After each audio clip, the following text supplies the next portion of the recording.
My name is Blessing Sorinola, and I'm a communication specialist at APODISSI, and we are leading the communication and dissemination activities of the PrAEctiCe project. Just randomly, I'm going to move forward to Olivera to introduce herself and move on to other people as well.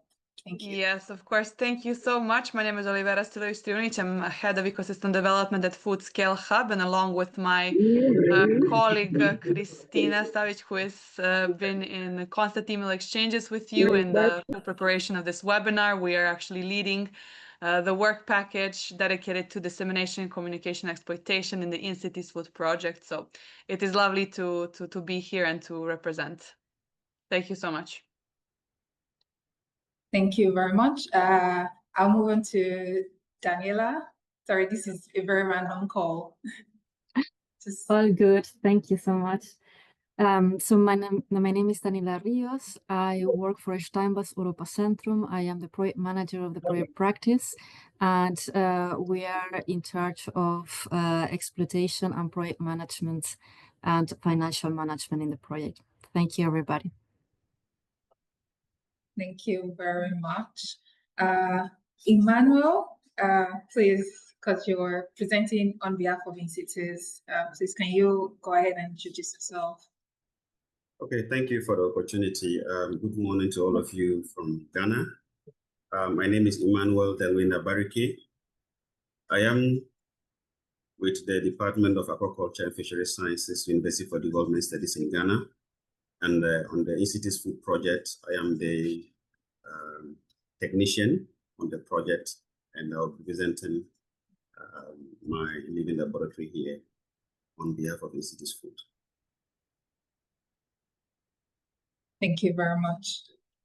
Michael, please can you go ahead and introduce yourself?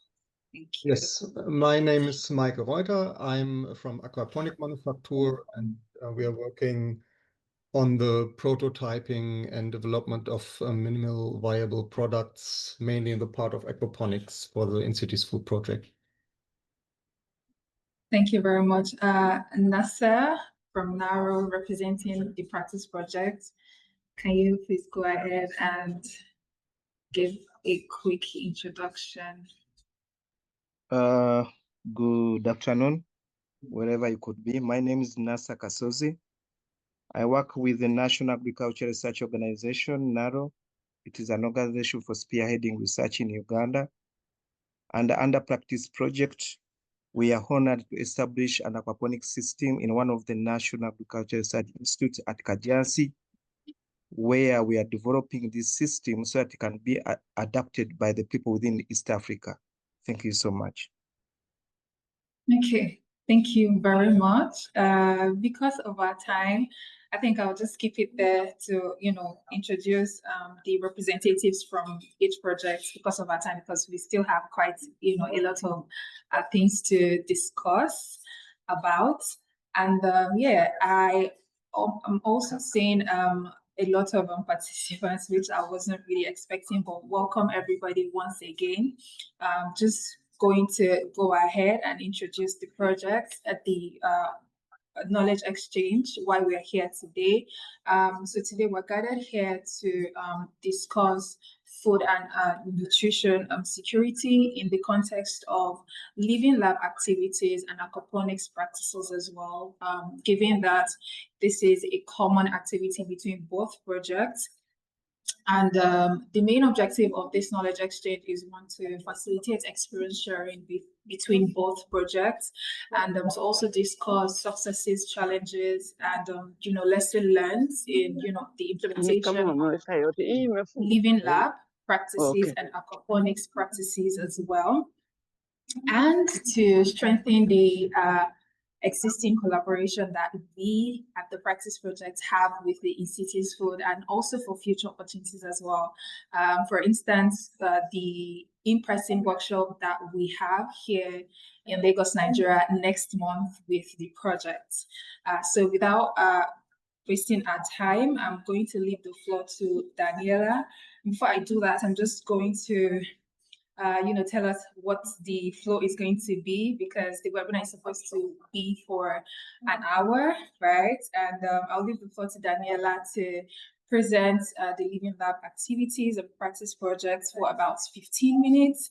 And then we'll move on to Nasser as well, who will be speaking on the aquaponics activities for about 10 minutes as well. And then I'll leave the floor to Olivera from the INCiTiS-FOOD projects to introduce the objectives of the project in about 10 minutes, and then we'll move on to Michael and Emmanuel to give us, in-depth presentation on the INCiTiS-FOOD project. So I look forward to an interesting conversation. Thank you very much. Daniella, you can go ahead. Thank you. Thank you very much, Blessings. So I am going to share my screen. You can see my screen? Yes, we can. Okay. So yes, as my presentation says, welcome to PrAEctiCe. PrAEctiCe stands for Potentials of Agroecological Practices in East Africa, with a focus on circular water, energy, nutrient systems. So just a very short introduction to the project. We have the countries involved are in Europe and Africa. As you can see, Portugal, Malta, Germany, Slovenia, and Sweden. And in Africa, we have Kenya, Uganda, Tanzania, and Nigeria. So our main objective is to help smallholder farmers in their agroecological transition. For this, we have 4 key objectives, which is the identification of agroecological approaches for East African farmers, provide evidence that the circular water, energy, nutrient systems, they work well, provide suggestions and help smallholder farmers in their agroecological transition, and to provide a novel agroecology indicator for the smallholder farmers. So how are we planning to do all of this? We have, in practice, we're going to develop the decision support tool, which is a tool that, well, it's available in 3 applications, but here I'm showing you only 2. So the first application is a mobile app for the farmers. The second application is a desktop application for advisors. And the third one I'm not showing here is all the background of the data IT that will be held by University of Maribor, with whom we are working. We're also having trainings, and we have the pilots, which is the Living Labs, that are feeding the decision support tool and that are involved also in the trainings. So first, I will talk a bit about the decision support tool. The idea is that the farmers and advisors can find data on agroecological techniques, that this tool provides simulations and predictions of the socioeconomic and environmental impacts. It's also very important for us that this tool advises on how to substitute the old practices with new farming practices towards agroecology, and that they address the consumer's perspective. This is what we have heard also from farmers, to know what it will be the next, for example, the prices, or the customer's perspectives will be what the customers are interested in buying at the moment, and things like this. So I will go now into the Living Labs. We have 3 Living Labs. The first one that I'm going to explain is the Living Lab 1, that it's focused on aquaculture and intercropping. So basically, in this Living Lab, we have domestic wastewater that is being filtered, and the filtered water is used to raise fishes. So we have fish tanks, and then the water from the fish tanks is filtered again, and this water is used for irrigation of plant fields. Then the Living Lab 2, which is focused on aquaculture and hydroponics.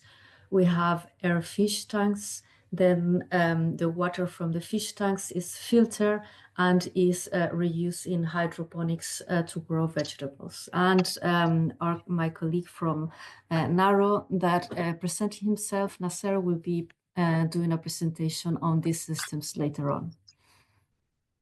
Then we have the Living Lab 3, which is focused on fish poultry integrated systems. This is located in Morogoro in Tanzania. And basically, poultry manure is dried and used for feed the fishes.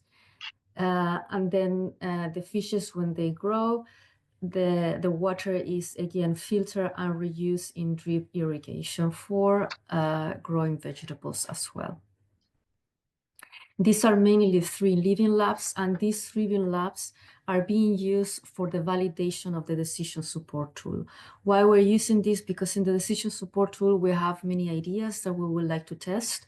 And then we use the data from the living labs that is fed into the decision support tool, and we can, for example, do a statistical analysis and compare to the statistical analysis that one can do via the professors in the university. And then we can compare the results from the decision support tool if it's working well, and the analysis that the universities are doing. After this stage, then we might have a phase of suggestions on what the people can do when they face problems, for example. And this is based on the learnings that we're obtaining from the living labs. And then we have the trainings. The idea is that they are helping the farmers to get the support they need. They build knowledge at a local level, and the idea is to guide the farmers into the agroecological transition. So we have this idea of following the trainer methods. So here the trainers are going to be quite focused on the farmers, but also on the farmers' advisors. So all of the 3 countries where the living labs are located, they work with a lot of advisors for the farmers. And this way, if we focus on the advisors, we aim to reach a lot more farmers this way. I have to say that the living labs are located in 3 different organizations, and all of the 3 different organizations are also training centers. So the trainings that we're building for the advisors are also going to be applied by these training centers, and the living labs are going to be used to show that the integrated aqua agriculture can work and can work very well, and maybe how can it adapt to the reality of the farmers. So these are going to be also the on-site trainers, and this is how all of the living labs are going to be involved. So thank you very much for your attention. And I don't know if there are any questions, or we leave the questions by the end. Thank you so much, Blessing and Daniela, for the presentation. My name is Nasser, and we just want to share with you the work which is being done under PrAEctiCe as far as the establishment of the aquaponic system is concerned in Uganda. The introduction was already made by Daniela about the project title, the project name, and even the number of countries involved in the project, the different partners from Europe and Africa. So I just want to let everybody know that we didn't have an established aquaponic system in the country.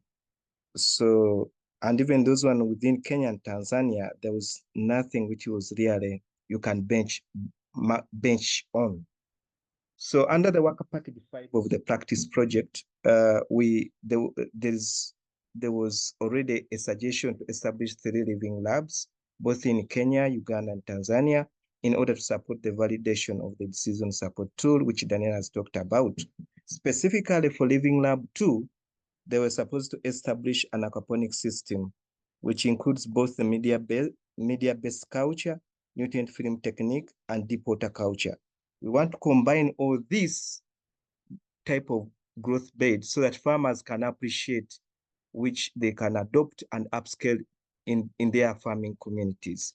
So what you see on the left, that we combined both the media-based aquaponics and the deep water. So the media bed acts as a biological filter for the establishment of microorganisms within the aquaponic system. So water was flowing from the fish tank to the two media bed, which were already established. After water flowing from the fish tank to two sedimentation tanks, to two media bed, and then to deep water culture. And after that, the water comes back to the fish tank. In the media bed field aquaponic system, we are able to establish some tomatoes.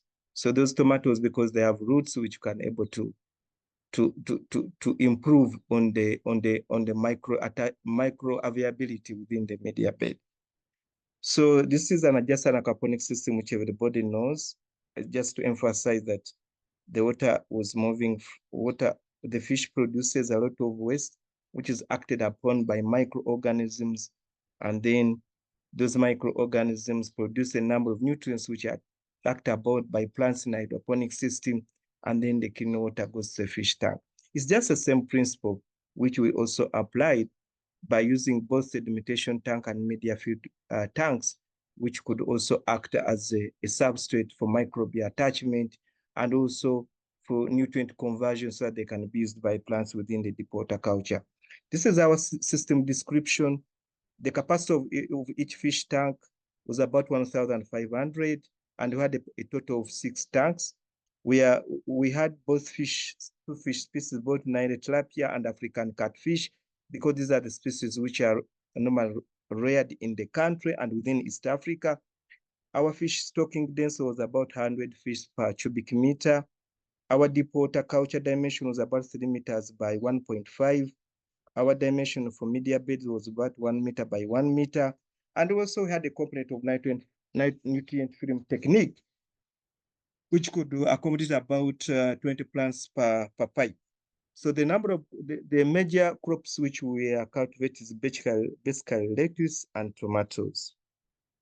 So we had to raise seedlings before they transplanted. These are some of the seedlings these are lettuce seedlings which we had to raise before they are transplanted into aquaponic system. It was raised in one of our research institutions, which is supposed to deal with crops.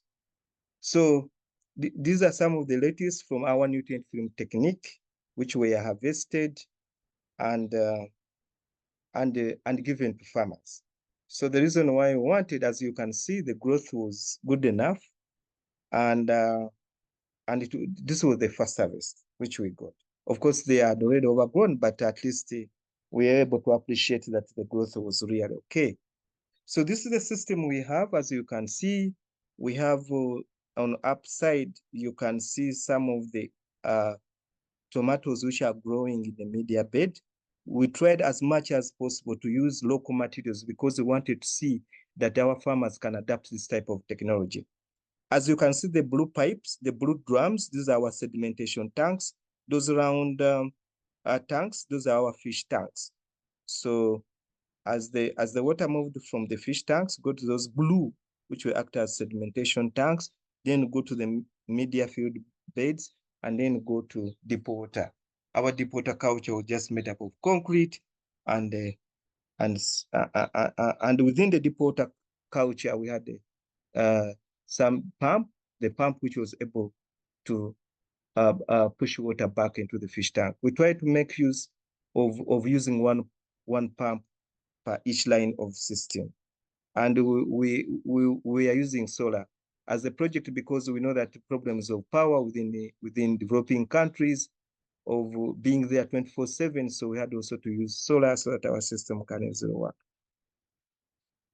So this is also just to appreciate that when we're establishing our planting the lettuce and nutrient film technique, and on the other side, the growth after 30 days, this is another growth cycle for the second cycle when we're applying the when we were after planting. Then the second picture is the growth after 30 days. So just really to show you that we wanted to see the effect of fish species choice on the growth rate of lettuce. Basically, that's what we wanted to start with, because these are the major species which the farmers normally grow. So we have seen that when you are having the tanks which had African catfish had a higher absolute growth rate compared to the one which has tilapia. So it's something which we are still investigating, and partly could be because we have not done microbial characterization in different compartments of aquaponics, the one which have both African catfish and tilapia. But from the water quality results we see an increasing trend of total dissolved solids in systems which have African catfish, and could be maybe those two dissolved solids, when acted up by bacteria within the media bed, they can able to provide enough nutrients for plant growth. So this is what we are saying, and the absolute growth rate was basically on the final weight by initial weight over the time of growing. So this is the plants, the tomatoes which we are able to harvest from the system, and you can see their deep red color. We are able to taste them. They were having sweet flavor, and they also had a firm consistency. So we can see that this was good enough from the product which you got from aquaponics. We also had another harvest. You can see the other one where we are not very deep red, but you see these are real deep red in color, and we have seen that farmers can come and appreciate, and that's the core of the project. Farmers can come, appreciate the system, and they can able to customize it within their farming communities using local available resources. So it's the same. We also had on tomato weight using both the system from the African catfish and this one with tilapia, and we really see that much as tilapia was 103, this one was 101. There was no significant difference, and this was done after 7 days of culture. The same when it comes to tomato in the second harvest, we did see the one of African catfish had a higher tomato weight compared to the one of tilapia. So we are still trying to see, because with these results, it can give us an informed decision of what species really we need to come with, and also able to advise our farmers on the fish species they want to culture and integration with African catfish and with tilapia. So we also didn't stop on that. We had also to establish some potted seedlings, and we are able to fertigate those potted seedlings with both water from aquaponics system, cultured with African catfish, cultured with tilapia, and the one which is just as a control, the normal water which is not fertigated. So this is to appreciate the potting of tomato seedlings which we are conducting. You can see that because our farmers, there's also some farmers who cannot able to manage this type of system, but they normally grow in urban and peri-urban areas where they have these tomatoes in potted bags full of soil. So what we are telling them that if you have your system, aquaculture system, and you can have some water to irrigate. So this one is also conducted in the greenhouse at Kajansi, and we have established a number of potted bags of tomato where we are using water from catfish, water from systems with tilapia, and the one with the, and you can see the growth. The growth was really good enough, of course, with some bit of variation, but at least we can see that with the levels of fertigation from the systems with tilapia and one of the African catfish, the growth can be realized. And this is what we are saying, that as far as fruit number per plant, we have seen that effluent from African catfish, if you get water, we have seen that there is a change as far as the fruit number per plant, especially with effluents from African catfish. And we see that the one of Pontro was a bit lower compared to the one of tilapia effluent. We have also seen the number of fruits per cluster. It was also higher in African catfish compared to the one of tilapia effluent and the one with the water control. We are using a variety of tomato called Aja F1. That's one which we are using in our experiments because this is what the farmers use in the 3 East African countries. As we come to the end, we realize that during the setup of the system, because we are near the tropics, near the equator, so we are near the equator, because the equator passes here. So we normally experience some level of temperatures, high temperatures. And these temperatures have an effect on the lettuce, especially in some months where the temperature is quite high. So that's a challenge we also received, but we had to put another layer of the net, and that one we have been able to reduce on the effect of high temperatures, which we received during the setup of the system. We have also seen some fungal attacks on the tomato in the potting bags, but when we talked with the horticulture, we have been able to apply a mixture of neem tree, ash, red pepper, and we have seen a decrease in number of those pests.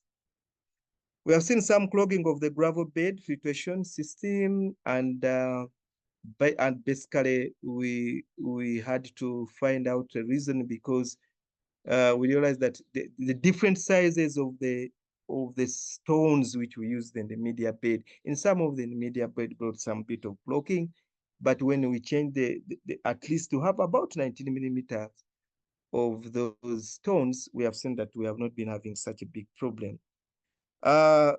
We have already conducted some water quality parameters, but we use this optimal range to guide us as far as the system management and optimization is concerned. We have seen a number of exchange visits coming to appreciate the system. We had some people from FAO, sub-regional in East Africa, from 8 countries. They came. We normally get about 200 students in a month. We have also farmers and farmer communities, which also come and appreciate the system. And so far too, farmers have already developed a system. About one is in Fort Porto and one is in Wakiso, not very far from the system.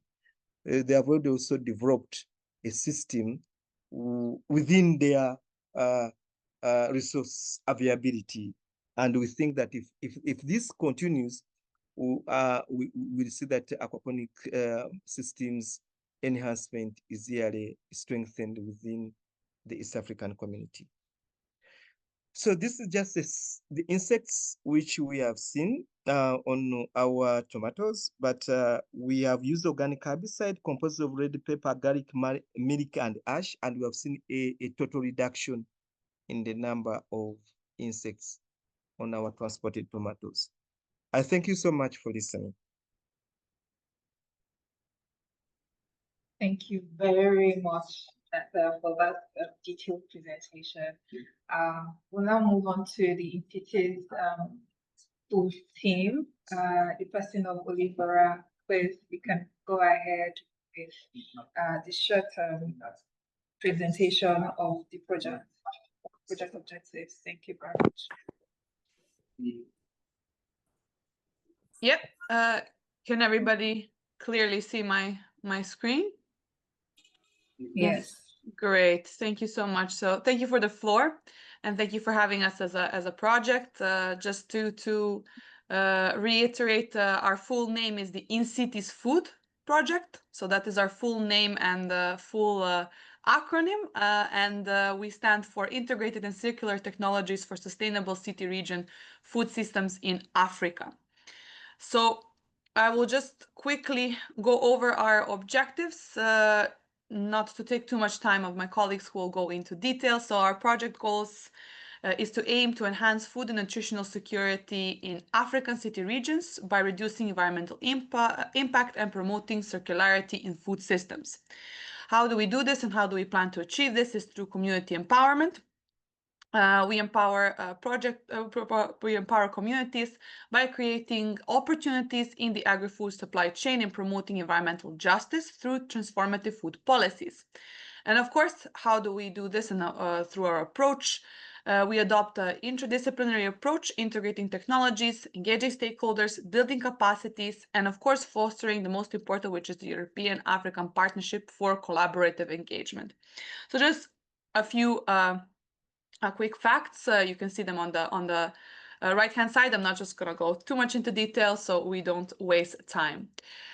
What is important for us to highlight in terms of our project is that we have a lean multi-actor approach and a use case approach within our living labs. Why? Because we aim to have large-scale demonstrations. So our innovative approach is the combination of the multi-actor approach and a lean startup methodology that fosters collaboration among dedicated innovative actors across 8 living labs. So the idea is, again, to have innovative actors across our regions collaborate and enhance the solutions developed within the INCiTiS-FOOD project. Prototyping and standard practices. So the idea is that innovation processes begins with our use cases approach and the prototypes emerge, meaning that we will have a standardized approach where we test the solutions that we want to see. And of course, we have the iterative development, the innovation actors in different living labs or working on the same use case, engaging capacity building and mutual learning. So the idea is, of course, again, to have same use cases across different regions where we can compare and contrast and have mutual learning and enhancement. The idea of the iterative development cycles actually includes the evaluation and responding to the end user's feedback. And of course, it results in minimum viable products. And the idea or the endpoint that we try to reach is having large-scale demonstrations of the minimum viable products, which will occur through 2 open calls or cascade fundings that we have within our project. So currently we are in the evaluation phase of our first one. And for those who are interested, please do look out for the call and the publication for our second open call. So the image here on the right-hand side just shows everything that I spoke about in a visual manner. So it is moving from the co-designing, evaluation feedback, multi-actor approach and use case focus towards capacity building and of course testability to allow for the Cascade Fund to be successful in terms of application grants, demonstration and impact. So this is the pathway that we try to achieve. And of course, I mentioned the idea that we lay upon is a circularity aspect. So the INCiTiS-FOOD project focuses on co-creating circular agri-food technologies, practices, and business models that are tailored for inclusive food systems in African urban areas. What do we emphasize in our technological selection is the project prioritizes 3 key agri-food technologies, hydroponics, recirculating aquaculture system or RAS, and of course insect farming. And on the left-hand side, you see how these components actually interlink and interconnect amongst each other to create that circularity approach, right? We have the hydroponics or aquaponics that produce fish and vegetables that can be used for food. Of course, the leftovers can be used and serve as organic waste that can be fed to insects for insect farming. And of course, the insects can be used for fertilizers, closing the circle. And of course, the insects can be also used as food. So there's a very transparent way of how we plan to close this circularity system. And of course, why did we choose this specific approach? And mainly it is because of suitability for Africa. And the circular agri-food technologies are well suited for the African city regions as they are resource efficient, require minimum land, water, and of course, financial resources. And I will not go too much into detail. So just to introduce you, we do have the concept of the INCiTiS-FOOD Living Labs, which we have across these below shown regions. So Kenya, Gabon, Cameroon, Nigeria, Ghana, and Sierra Leone. And the idea of our Living Labs is that it contrasts the traditional laboratory, meaning that it operates in real-life contexts with a user-centric approach. So the idea is that our Living Labs are led by African partner organizations, and they actually provide the ideal setting for fostering socio-technological innovation through the concepts of co-design, co-creation, and capacity building. So it is not just that the solutions are developed and they stay as they are. They actually evolve, get better and improved through the co-design, co-creation, and of course the capacity building processes that we have within our Living Labs. And this is just a quick picture to show you what the INCiTiS-FOOD project is all about. So it is co-design, co-developing, community, and empowerment. So thank you so much for the floor, and I will now leave the remaining of our colleagues to share more about our project. Thank you very much, Olivera. I don't know who wants to go next, Michael or Emmanuel. Please, you can just have the floor. Thank you. So thank you, Olivera, for the short introduction to the INCiTiS-FOOD project. I'll talk a little bit more in detail about the systems that we create in INCiTiS-FOOD and the challenges we encounter and our strategies to get quite a lot of people to adopt the systems that we develop. We are focusing on 3 main production methods, as Olivera already stated. Mainly these are hydroponics, aquaponics, and insect farming, but not exclusively. We also do in some Living Labs stuff like snail farming. But these are the main production methods that we are focusing on. Regarding aquaponics, our point of departure was creating a standard aquaponics training system that we built in all the Living Labs as kind of a prototype. That was a starting point for the development of our minimal viable products in the domain of aquaponics. Some very important design guidelines that we always follow with every prototype or minimal viable product we want to develop is that we try to use local materials so that procurement for the Living Labs and also the later adopters will be quite easy. And we have a low investment costs. We are following a low tech strategy that helps us to build reliable systems with little components that can technically fail and also low operational costs. And all our systems should be as easy to use as possible. So no hard labor in terms of effort, but also easy to maintain with only a small set of SOPs to follow so that it doesn't get too complicated to adopt the systems on this side neither. Second things that we also always look at is that we cultivate local fish species as tilapia and African catfish, for example. And also on the plant side, we grow crops that are local to our Living Lab areas, like for instance, okra or amaranthus, but we also do other crops like lettuce or tomato too.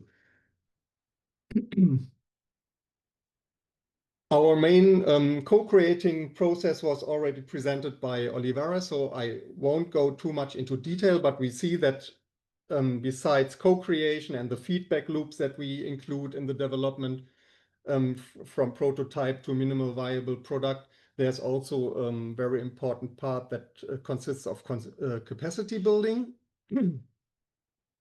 And this is mainly because our low-tech approach to the different production methods does not mean that it's low knowledge.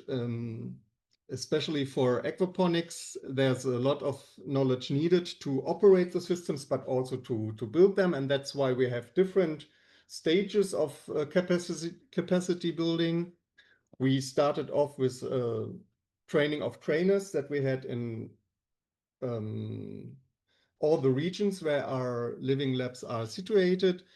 These training of trainers were focusing a lot on the operation of the systems and aspects like animal welfare and basic economics. And we provided a lot of rules of thumbs, but also SOPs that allow people to safely operate the systems.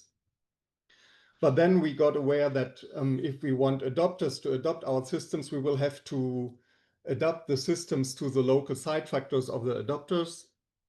So we also included basic engineering webinars later on that allow our partners in the living labs to understand the construction of the systems and to adapt them to the local side factors and the needs of their participants. And there we had basic engineering principles and also quite some rules of thumb that could be used to design aquaponic system variants from our training system to make them larger or just like they are needed. And then third is that our trainers that have been trained at the start of the project can later on and train and consult the adopters of our production systems, again with a focus on the operation of the systems, but also supporting the participants in building their own systems. One of the main drivers of going from prototype to minimal viable product in our project is fixing problems, where usually if you observe a problem, you try to find a reason for the problem to occur. Like when plants don't go well, there can be different reasons. You try to figure out what's the problem. And then first you fix a symptom, like adding fertilizer, but you should never stop there. If you want to improve your system, you should always look into the main reason why this problem occurred. And in the end, if you fix the root problem, you always improve your system. And this process has some implications for the co-creation process if you're having 8 living labs that are involved and who run the same systems, because first of all, you have to encourage people to report if they have problems. This is not very easy from the start because you have to take confidence in your consortium. And this was something, or is something, we are quite proud of, that we are very open in our exchange. And so usually problems are well reported throughout the consortium, and then everybody can help to solve the problem. Or if were able to figure out a solution for the problem by yourself, it's still important to report the problem and the solution so that everybody else can benefit from your findings. And usually we then try the best solution that we figured out in praxis. And last step is that we document our solutions. We include them in the technical documentation of the minimal viable products. We create standard operating procedures or write practice abstract, whatever fits best to document the solution that we found.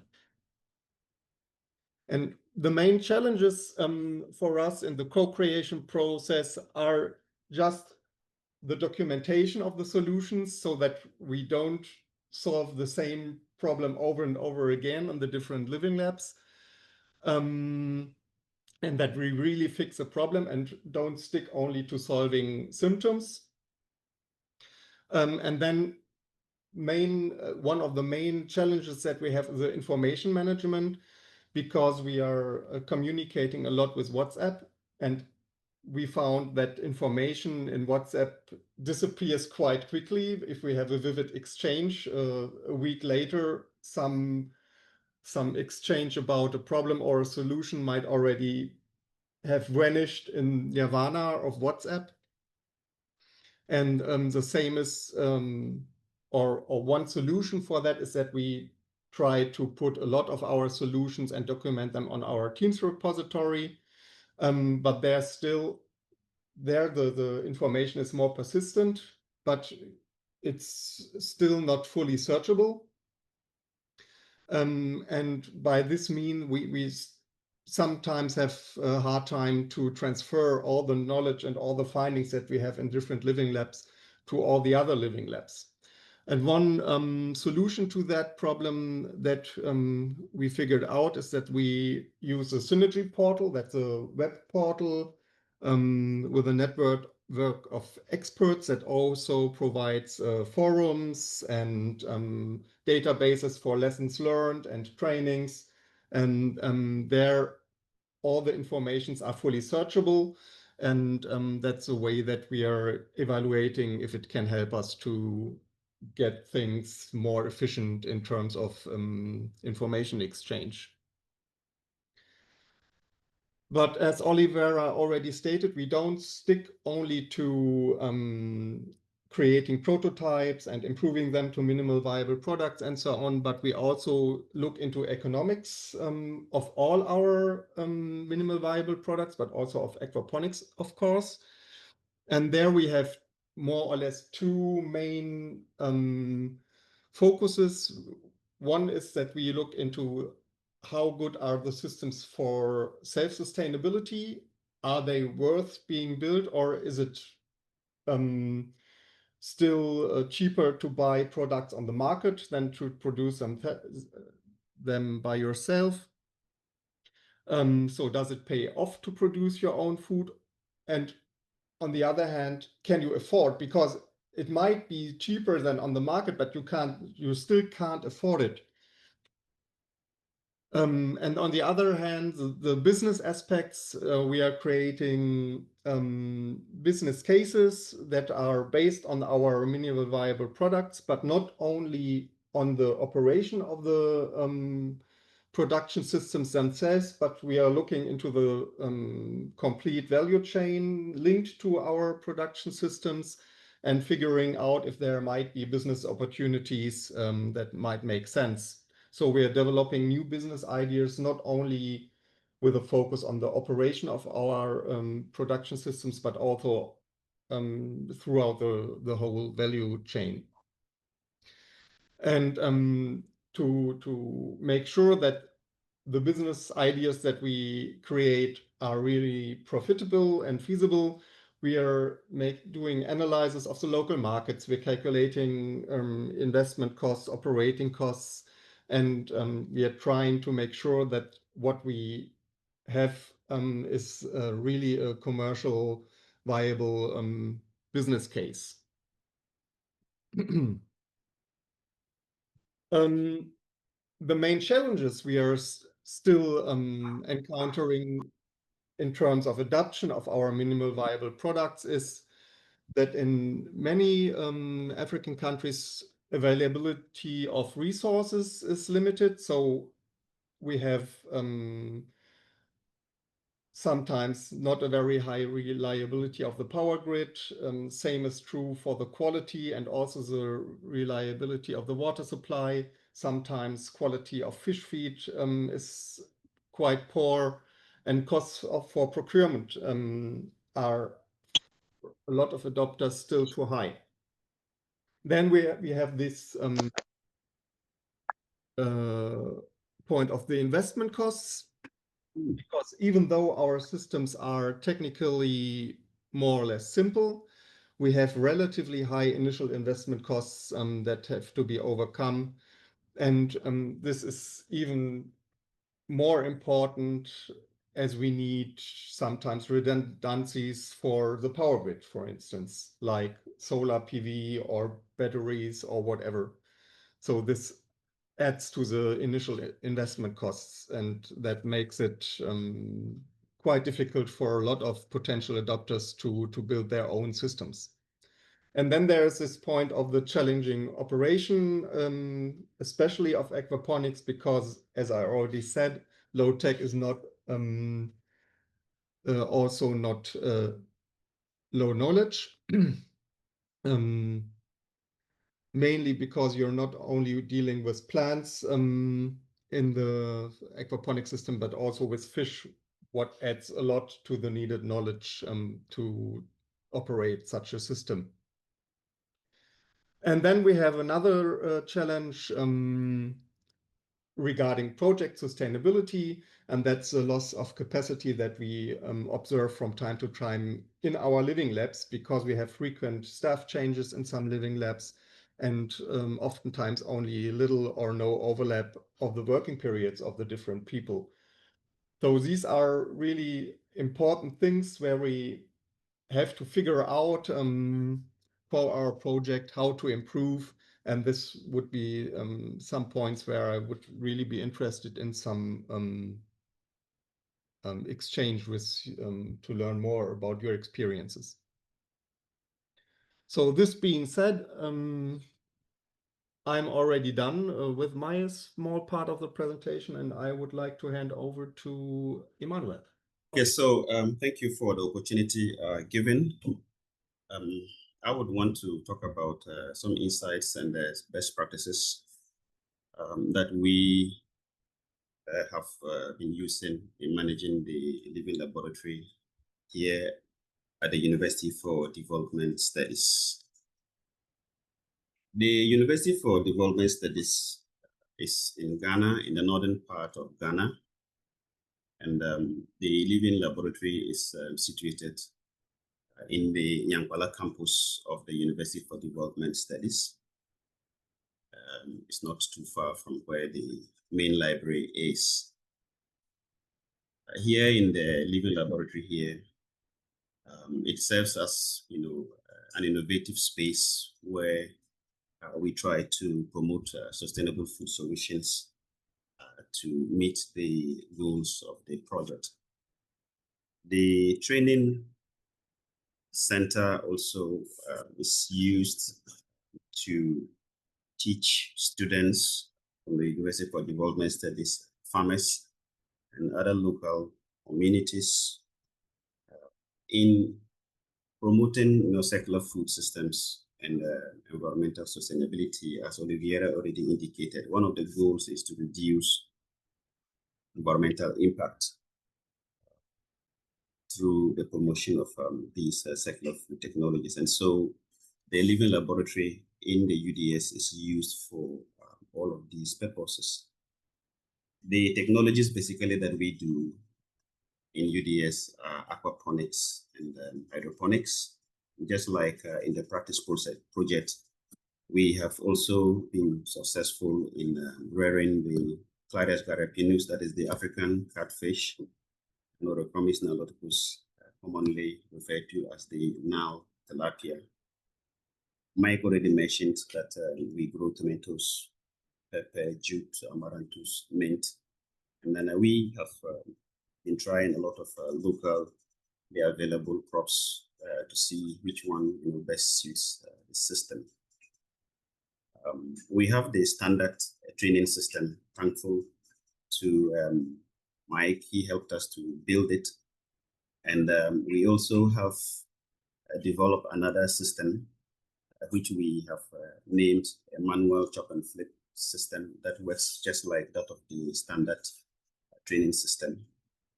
And this idea came as a result of we trying to reduce the cost of establishing aquaponic facilities like this to be able to meet the local situations.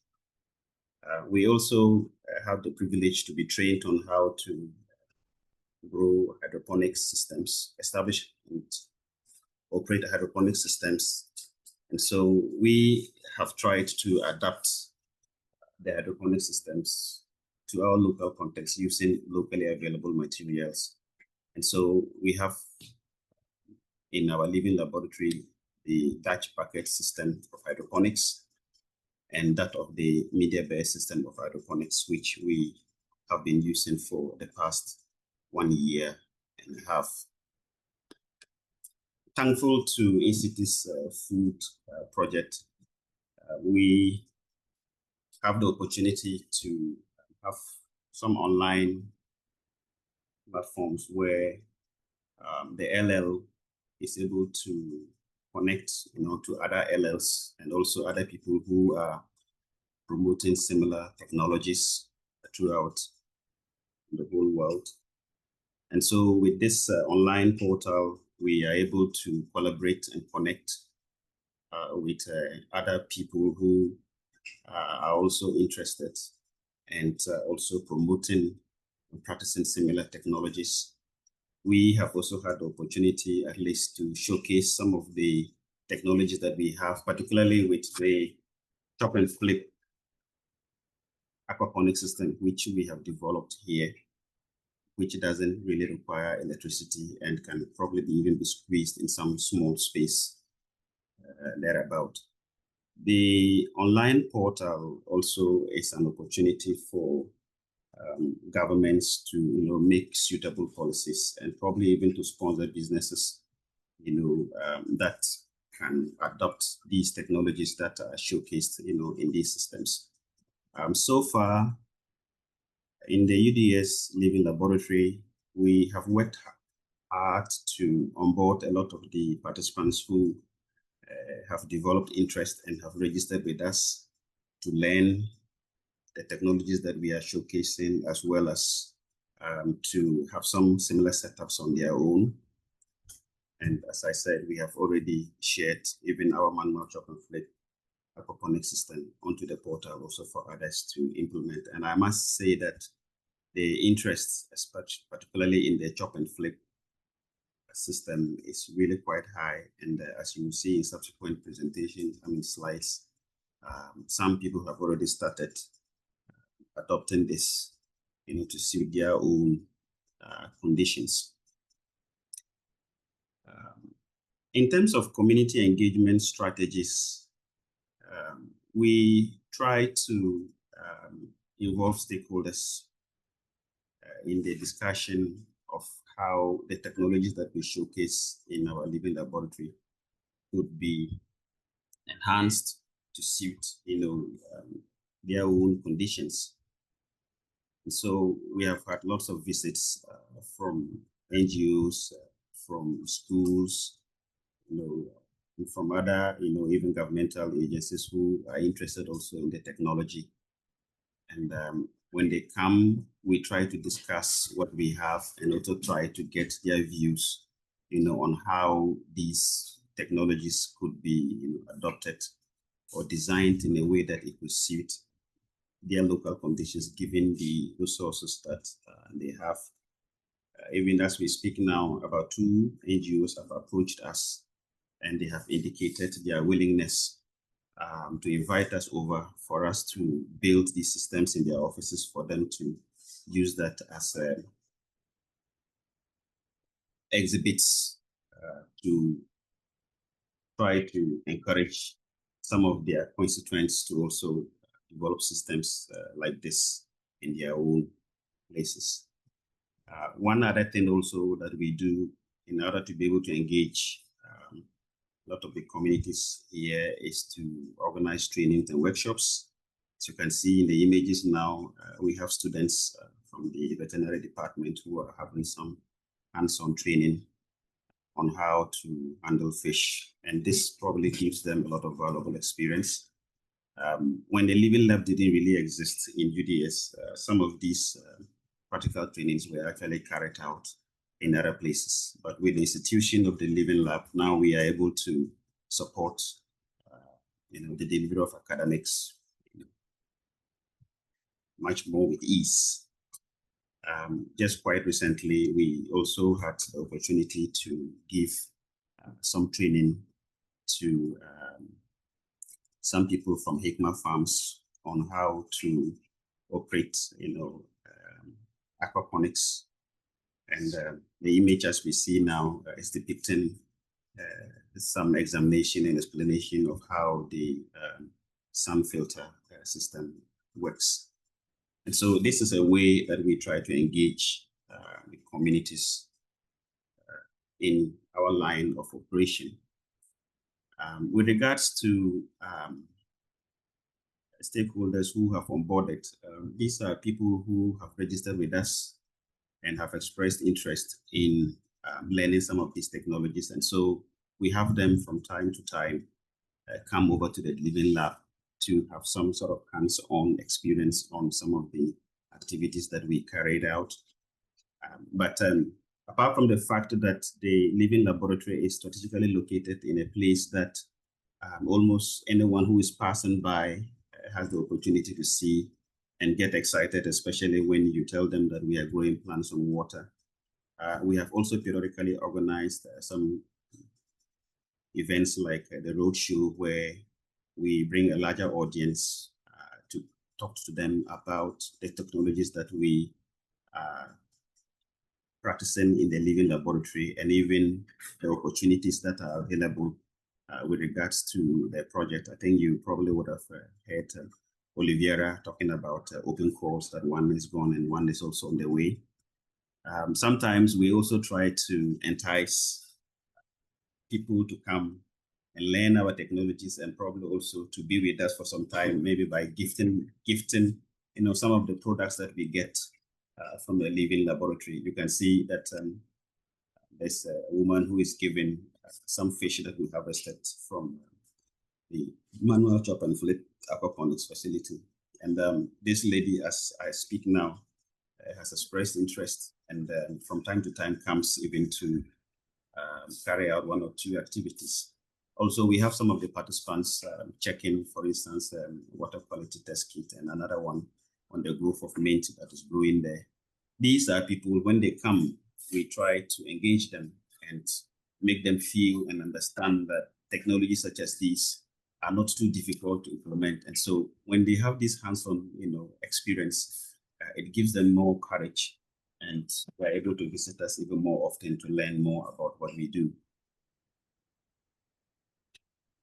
For us to be able to ensure that there's commitment and the onboarded participants are able to even contribute to especially achieving the project goal, we have had a lot of them and encourage a lot of them to develop their own setups to practice the things that they learn when they come to the Living Laboratory.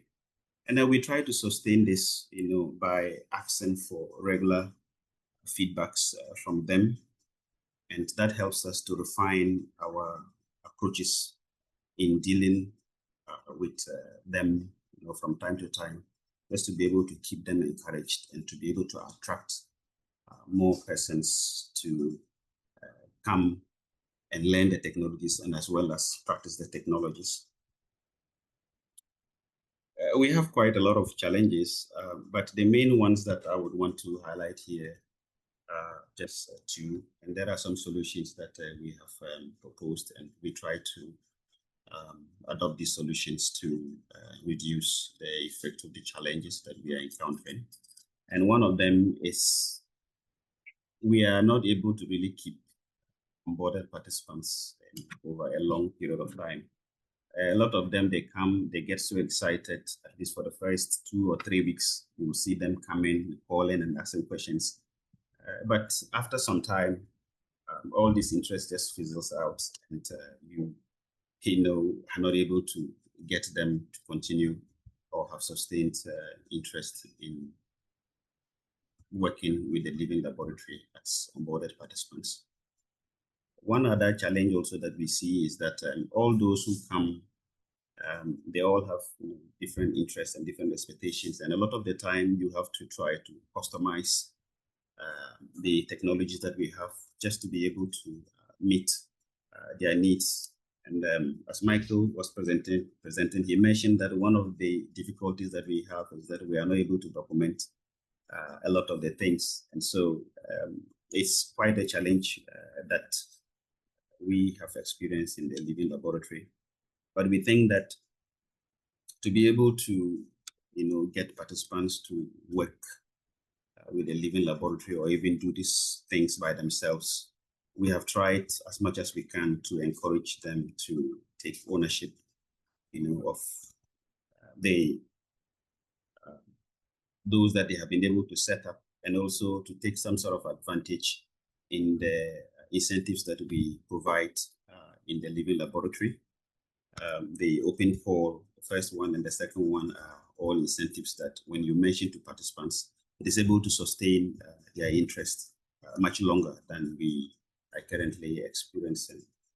And then with regards to the complexity in meeting the different interest groups because of the expectations that they do have, we have now begun establishing transparent processes and we hold regular meetings with the different persons to try to understand their expectations and to be able to develop solutions that can meet their expectations. So in conclusion, I want to say that the Living Laboratory here in the University for Development Studies plays quite a very crucial role in helping to promote circular technologies and integrated food systems. And we think that it will go a very long way to actually help the project to meet its goals within the project lifetime and even beyond. And I also want to say that the approach that we use by engaging farmers, students, and cooperative among others, it helps us to collaborate and share knowledge much better. And so that probably is what is translating into many benefits. In fact, when I was listening to the presentation by Nasser, I hope I've mentioned the name correctly, I was quite happy to see that a lot of the products that they have showcased here in UDS also, we have quite similar success stories to also share. I want to thank you all for the opportunity given, and I'm happy to address any questions that may arise as a result of my presentation. Very much, Dr. Emmanuel. We can all agree that this has really been an interesting discussion between both projects. I'm just going to leave the floor to anyone who has questions based on the presentation that we've had. Just open floor for any follow-up questions. Yes, please, Emmanuel, you can go ahead. Thank you, Blessing. I think when Nasai was presenting, I got a bit curious. Some things which I would need some more explanation on. I didn't hear him talk about any experiences with nutrient deficiencies.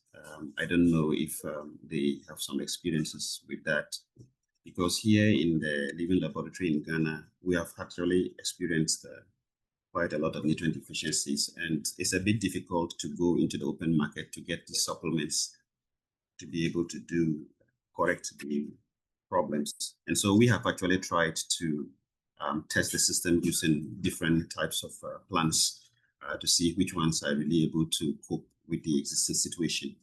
So if perhaps Nasaya or any other person can help throw more light on that, I'll be grateful. And the second question I wanted to ask also, I noticed that the catfish, everyone from the catfish seems to be promoting the growth of the plants more than that of the tilapia. So I just wanted to know whether it is the same feed that they use in feeding both tilapia or catfish, or could this also be the reason why there is differences in the productivity that we have seen? Thank you, Manuel. Nasser, you want to go ahead? Thank you. Thank you so much, Emmanuel.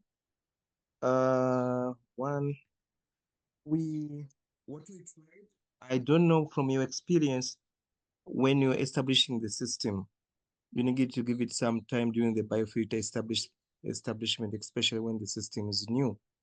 Because during that time, establishing a bacterial ecosystem of colony is quite important.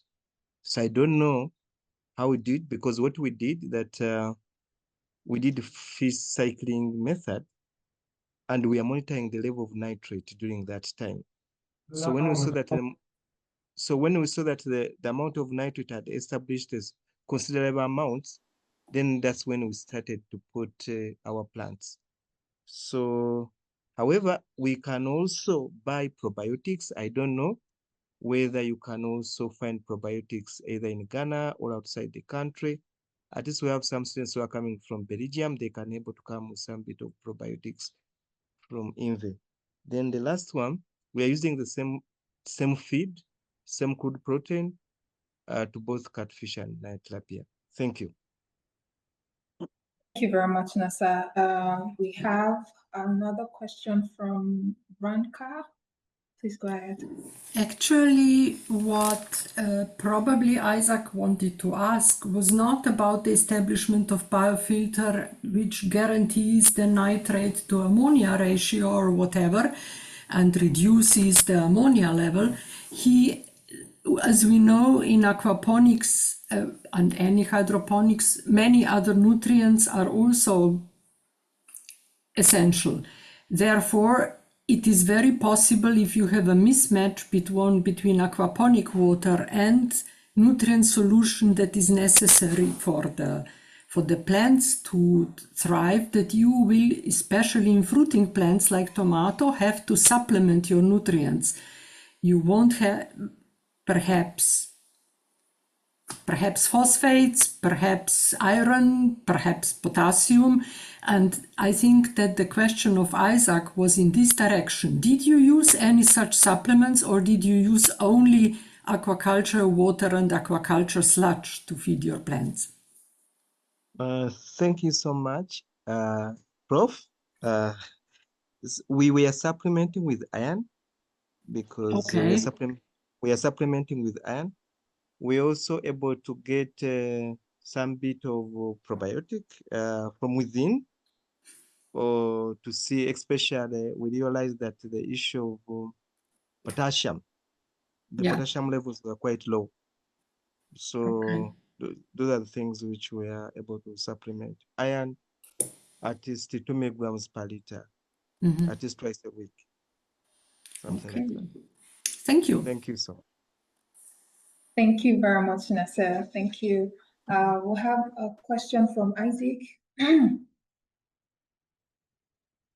Yeah, thank you very much to all presenters for the insightful presentation. And I'm curious to know more about, I think Nasser made a remark that comparing the crop performance from the two fish species, there was a difference.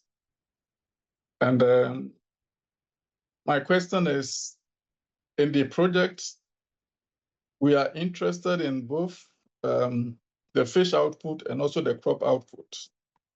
Now, what could give us an idea of an economically viable option is to do the economic analysis. So having observed those differences in crop performance, did they also further do economic analysis to see whether, even though the output from the tilapia was lower than that of the catfish, economically, were there differences? Were there any significant differences, or they've not yet done any economic analysis to that effect? My second question goes to the presenter who talked on using poultry feed to feed the fish. I want to know whether there is any processing of the poultry feed before it's fed, the poultry drop-in before it's fed to the fish, or is just the raw product from the poultry that is fed to the fish and for the cycle to continue? These are the two questions I want clarifications on. We have not done the economic analysis, but it's in the pipeline. Thank you. Okay, we'll have the last question because of our time from sorry, Blessing. Dira. Just answer the question on the poultry. So the feces are dried first, and then this is added to the fish, and they are be able to compare with the normal feeding that they have, and there are no significant differences, so they are be able to completely replace the feed that they have to buy so far. Okay. So it means that the only thing you do is to dry the poultry droppings. Okay. Thank you. Thank you, Daniela. Olivera, you can go ahead with your question. Thank you. Okay, thank you very much. Let me first of also appreciate all the speakers for a great presentation. My curiosity is actually in the aspect of